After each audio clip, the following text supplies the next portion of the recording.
যারা মাদকের বিরুদ্ধে কথা বলেন তারাই মাদক কারবারিদেরকে আশ্রয় এবং প্রশ্রয় দিয়ে থাকেন।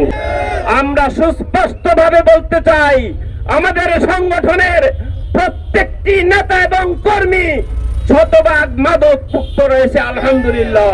মাদক এমন একটি জিনিস যা একজন ব্যক্তি, একটি পরিবার, একটি সমাজ, একটি রাষ্ট্রকে ধ্বংসের অতল গহ্বরে নিমজ্জিত করে। আজকে মাদক আমাদের বাংলাদেশে সর্বত্র মাদকের সয়লাভ হয়ে গিয়েছে। আজকে মাদকের বিরুদ্ধে আমরা লম্বা লম্বা বক্তব্য শুনি, অনেক স্লোগান শুনি, কিন্তু আবার দেখতে পাই যারা মাদকের বিরুদ্ধে কথা বলেন তারাই মাদক কারবারিদেরকে আশ্রয় এবং প্রশ্রয় দিয়ে থাকেন, ঠিক কিনা?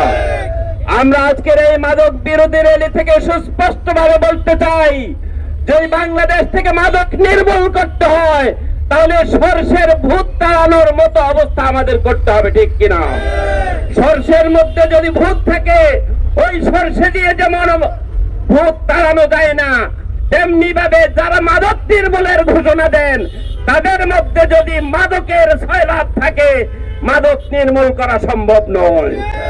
আমরা সুস্পষ্টভাবে বলতে চাই, আমাদের সংগঠনের প্রত্যেকটি নেতা এবং কর্মী শতভাগ মাদক মুক্ত রয়েছে আলহামদুলিল্লাহ। সুতরাং আসুন আগামী দিনে বাংলাদেশকে মাদক মুক্ত একটি দেশ হিসেবে গঠন করে দেশকে উন্নতি এবং সমৃদ্ধির পথে নিয়ে যাওয়ার জন্য মাদকের আদান প্রদান, মাদকের উৎপাদন এবং মাদকের আমদানি বন্ধ করতে হবে আমরা দাবি জানাচ্ছি।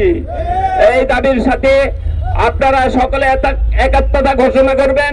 এর পাশাপাশি আমরা সরকারের প্রতি আহ্বান জানাবো যে আমাদের পার্শ্ববর্তী রাষ্ট্র ইন্ডিয়া থেকে মাদক আসে আমাদের এই বর্ডার ক্রস করে। মাদকের সয়লাভ আমাদের যুব সমাজের মাঝে যুব সমাজের চরিত্র নষ্ট করছে, যুব সমাজকে ধ্বংসের দিকে নিয়ে যাচ্ছে। এই মাদক থেকে আমাদের যুব সমাজকে বাঁচানোর জন্য প্রশাসন সহ সকল কর্তা ব্যক্তিকে যথাযোগ্য ভূমিকা রাখার উদাত্ত আহ্বান জানিয়ে